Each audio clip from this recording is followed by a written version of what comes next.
B. Collins. Peter B. Collins, News and Comment. It's Friday, March 15th, 2019. And this weekend, I'm going to be gathering with friends and former co-workers from a San Francisco radio station where I worked for most of the 1980s, KRQR, also known as The Rocker. And we're going to be honoring our departed founding program director, Dave Roberts Kelleher, who passed away in November last year. Looking forward to gathering the gang and honoring a man who made a big difference in my career. He gave me that big break that let me host a morning show in San Francisco for most of the 1980s. And in Christchurch, New Zealand, memorials will be held for many days to come. After a grisly attack, a coordinated assault by a man who made sophisticated use of social media as he murdered in cold blood 49 people at 2 Muslim mosques in the capital of New Zealand. And I will leave it to the corporate media to cover most of this story. It's beyond my resources.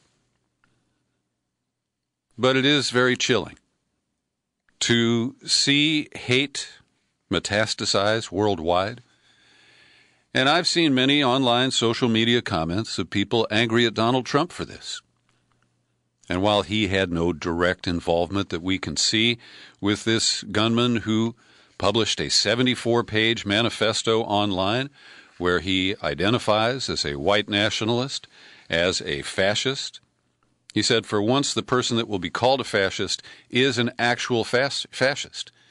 And he's a 28-year-old Australian man who listed white nationalist heroes. And so the angle I want to look at on this is his use of social media and the way he picked up on the threads of hate messaging that originate with the President of the United States. And I'm sure that much will be written and commented on, but this guy wore a GoPro camera on a helmet. He was calmly driving to the mosque. He started his comment, got out of his car, walks in, and starts shooting people. At one point, speaking to the camera, he says there wasn't even time to aim. There was so many targets. So he live streamed on Facebook. He also used YouTube, Twitter, and Instagram. And the videos that he streamed were then shared by other people. And it's hard to know if that was a coordinated effort, if he had allies who were sitting there at their phone or computer and sharing or expanding the network of people who would become aware of it.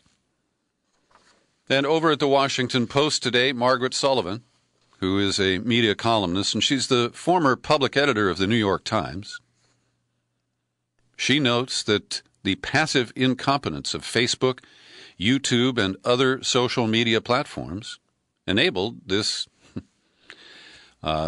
coordinated coverage that this man organized for his shooting spree.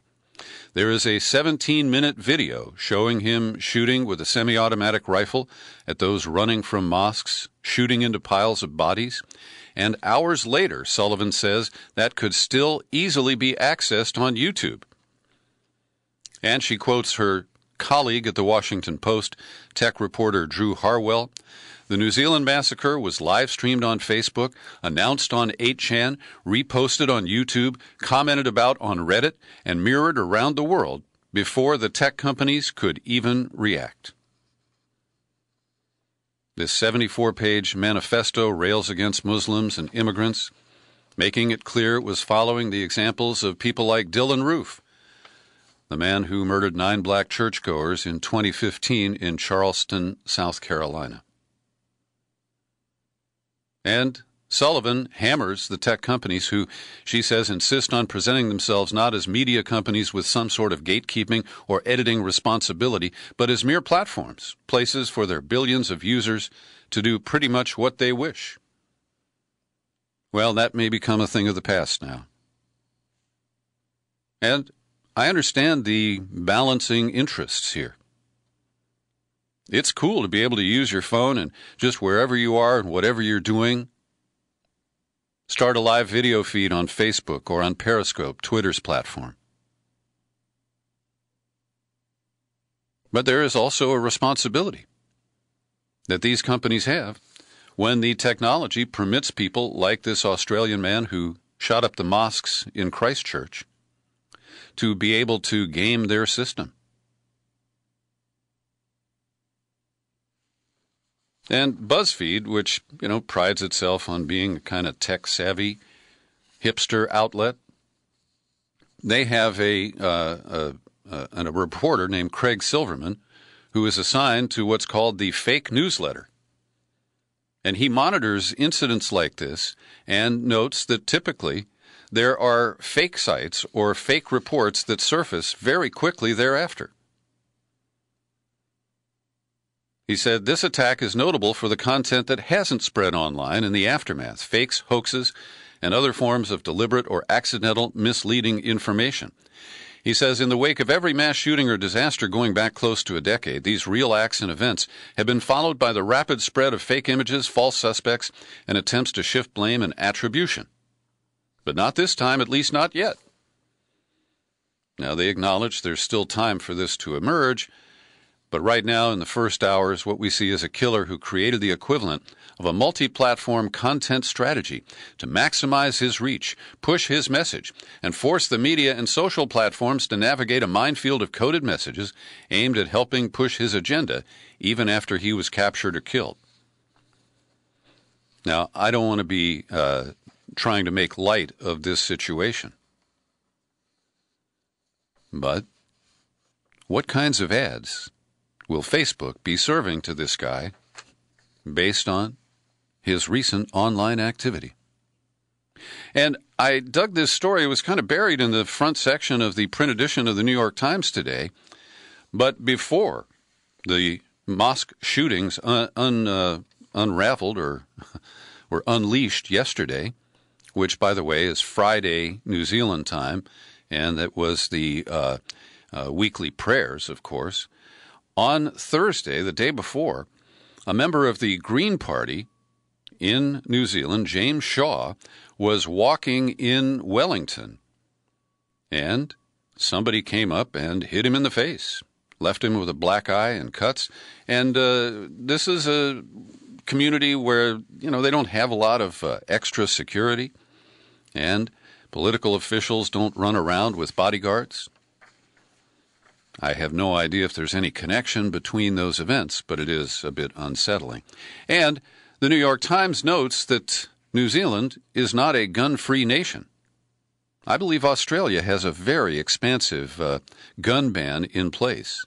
But New Zealand law allows any person 16 or older with an entry-level firearm license to keep any number of common rifles and shotguns. And of 4.6 million people in New Zealand, there are 1.2 million registered firearms. So I imagine that the global climate strike will also honor those killed in New Zealand in the last 24 hours. This is an effort by thousands of school students around the world. They are skipping class, taking to the streets to demand action on climate change. And this began with the 16-year-old environmental activist Greta Thunberg, who is Swedish, and she has been, I believe, nominated for the Nobel Peace Prize. I certainly support this effort, and be interesting to see what kind of coverage will occur. Allegedly, 105 nations have some level of support for this student strike. I wanted to mention, in terms of the internet fallout related to the events, the bloody events in New Zealand, Andrew Yang, who is a long-shot presidential candidate, nominally a Democrat, and a man who I interviewed over a year ago. It was last April, and I'm linking to that interview in the show file for today's podcast. But in recent weeks, he has been getting attention and traction from online activists who supported Trump in 2016. And because he rails against the future of artificial intelligence and robots displacing Americans from their jobs, he promotes a guaranteed annual income, and it's called UBI, Universal Basic Income. And he's an interesting, smart guy. But in trying to find a political base, he has been cozying up to groups at Reddit, Twitter, 4chan, and Instagram in what is called the chanter culture. Now, I never heard of that before. But these are right-wingers who are pretty active online, and at least a handful of them have been attacking Yang's deputy chief of staff because she put up a simple Twitter post saying that she believes that universal basic income is feminist. And this produced a backlash. They've been doxing her, and they claim that she used to work for Radical Media, and that group is secretly being paid by the campaign to infiltrate 4chan. And these are murky worlds where I don't spend much time. I am aware of them, but I just don't have much interest in, clicking through to see what they're up to. So Yang, who is the founder of Venture for America, it's a nonprofit that places college graduates at startups, and he has a number of novel positions and interesting angles that he articulates in his campaign for president. But in trying to pick up votes wherever he can, he seems to have run into a right-wing online buzzsaw. Now, there's reporting today from the New York Times that I find highly speculative and, frankly, irresponsible. The headline reads, "Tech firm in Steele dossier may have been used by Russian spies."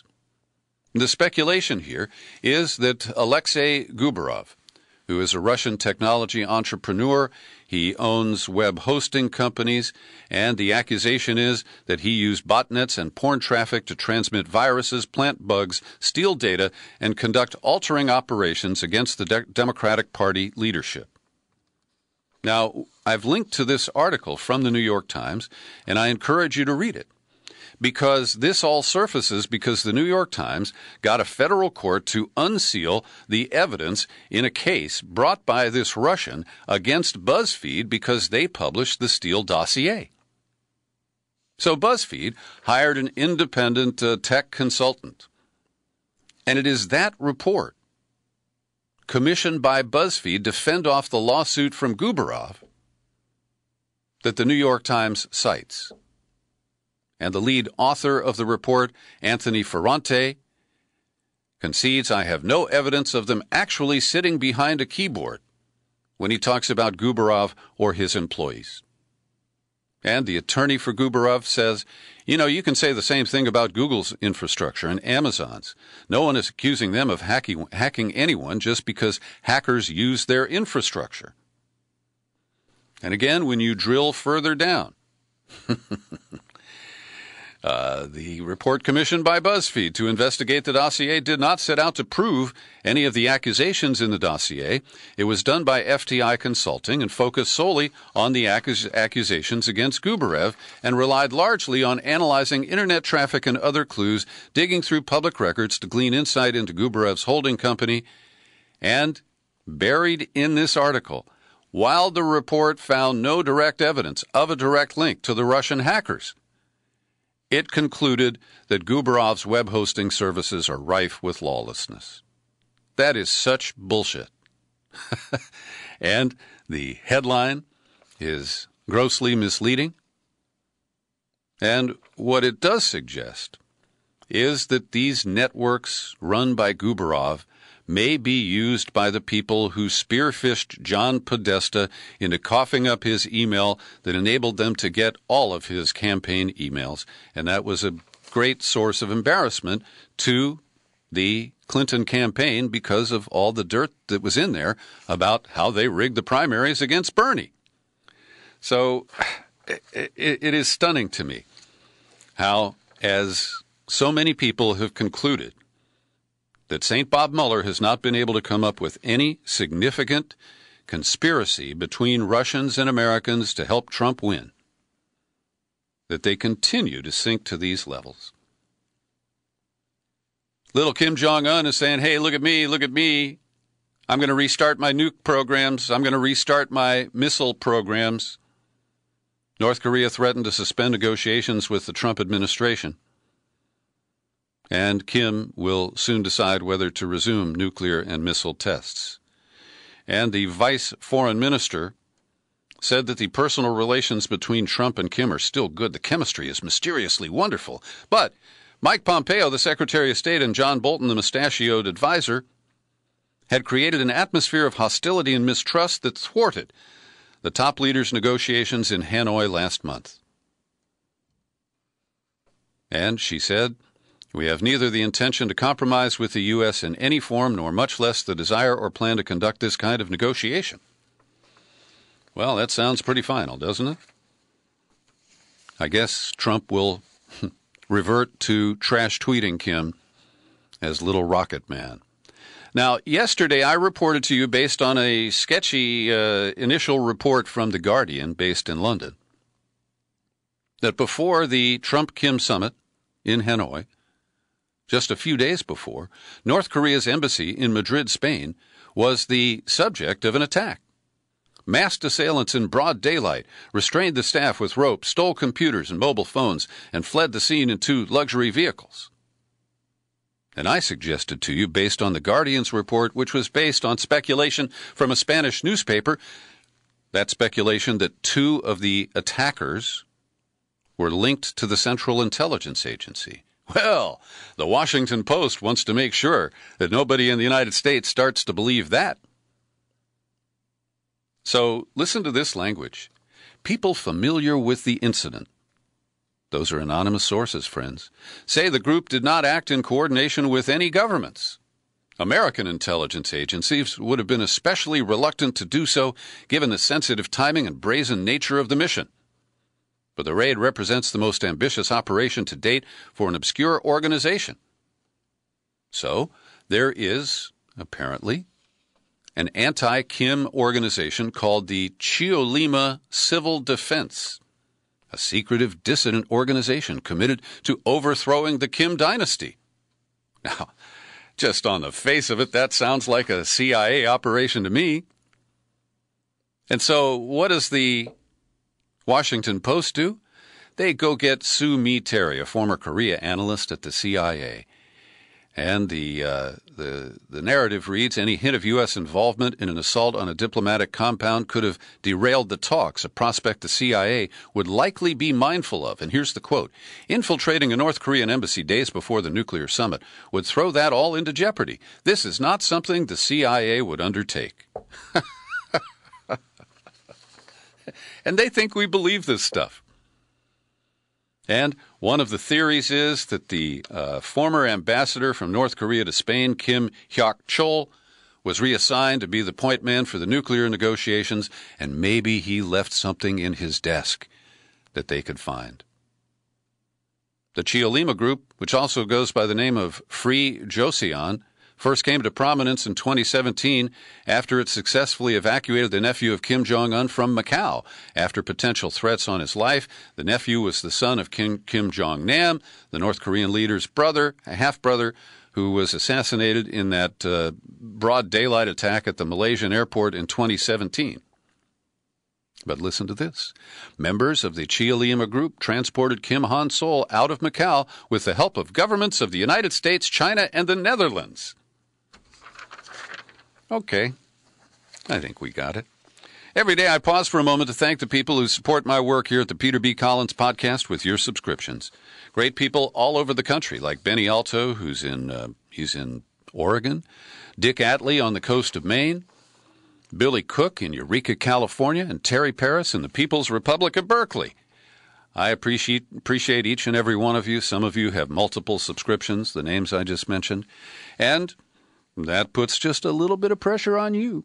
If you've been listening and you're not a subscriber, you can fix that. Visit peterbcollins.com, click on menu, click on Become a Subscriber, and you land on the sign-up page.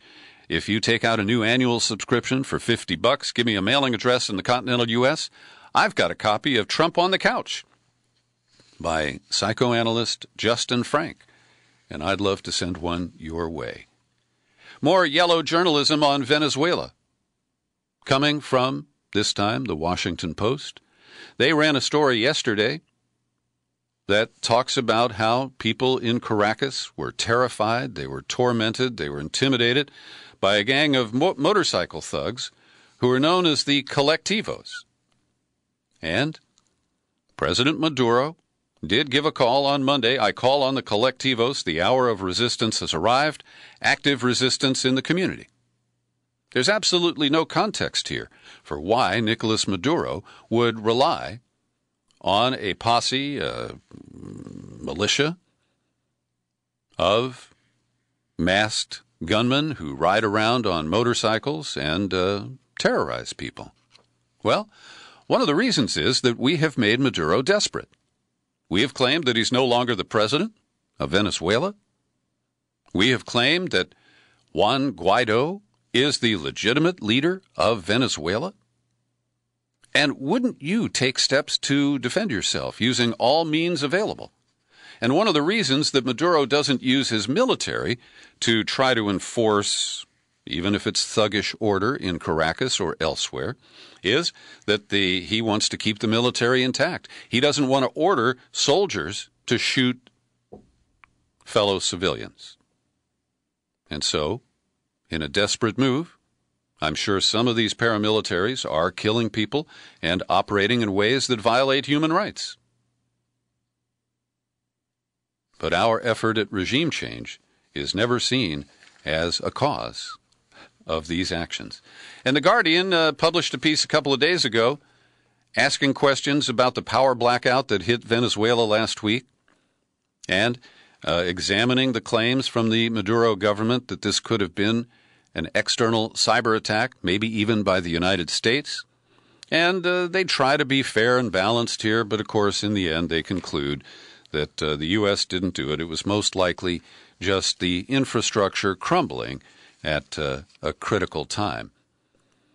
And as the U.S. has reversed course and ordered all of our diplomats out of the embassy in Caracas, many people see that as clearing the decks for a military intervention. And meanwhile, the U.S. has issued a very broad threat that if something bad happens to Guaido, that the U.S. will do something bad. That's what we have descended to. And over at Gray Zone, which is where you get the best independent coverage of the situation in Venezuela, Ben Norton recaps a report that he made weeks ago that has now been confirmed by Reuters, that Venezuela's U.S.-appointed coup leader Juan Guaido and his right-wing economic advisors have drafted a plan to privatize the country's petroleum industry and open up the oil-rich country to foreign corporations. The moves to privatize the oil industry immediately after the coup attempt began about 2 months ago. Reuters outlines plans by the opposition to privatize Venezuela's state-owned oil company PDVSA. And Reuters, according to Ben Norton, euphemistically noted the proposal could provide ammunition for Maduro's claims that Guaido is a puppet for foreign interests. Naomi Klein, Disaster Capitalism, it is happening right before our eyes.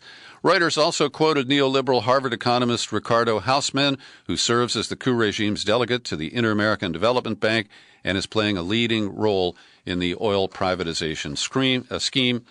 And the opposition plan would create a new regulator called the National Hydrocarbon Agency, which would have the authority to auction off all oil reserves in Venezuela. Yesterday, a couple of rockets were launched from the Gaza Strip. Hamas and the Palestinian Islamic Jihad, who have rockets, have denied responsibility, said they have no intention of escalating violence with Israel.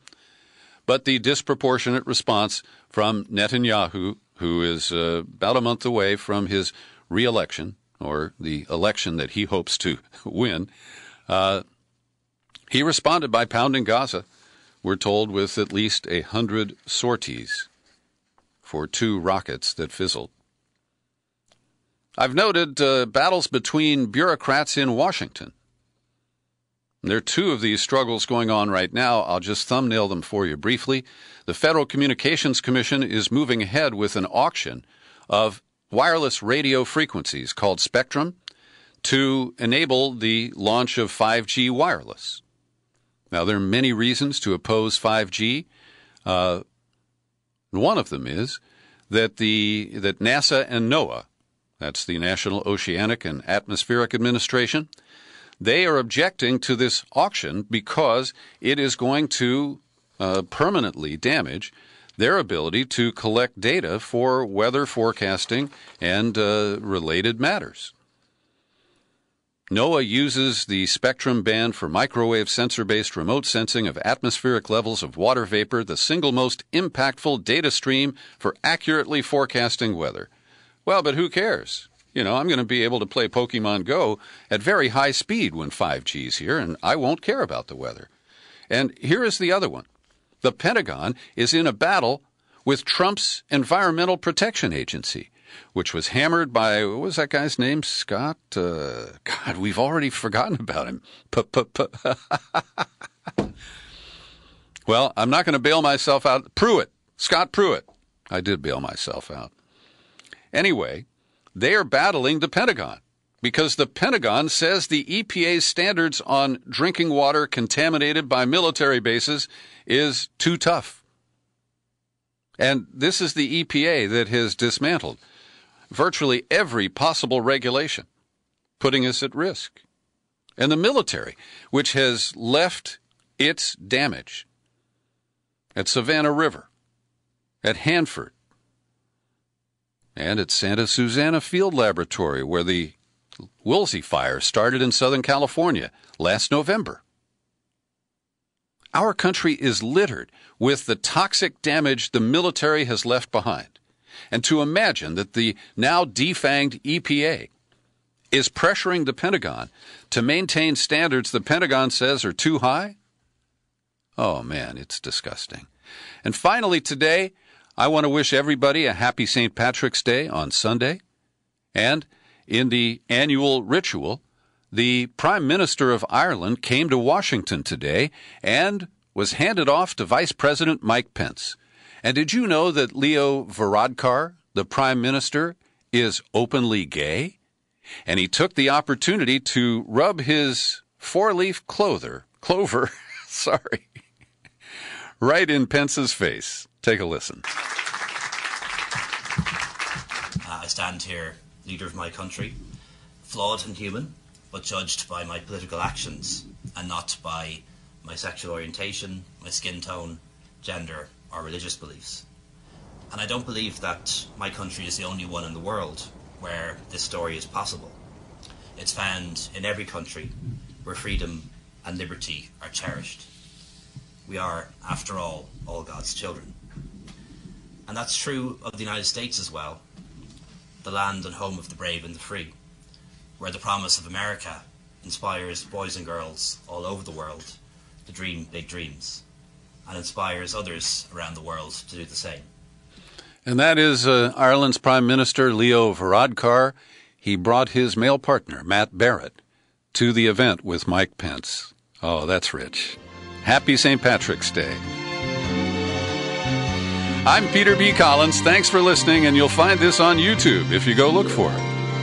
Happy trails to you until we meet again. Happy trails to you. Keep smiling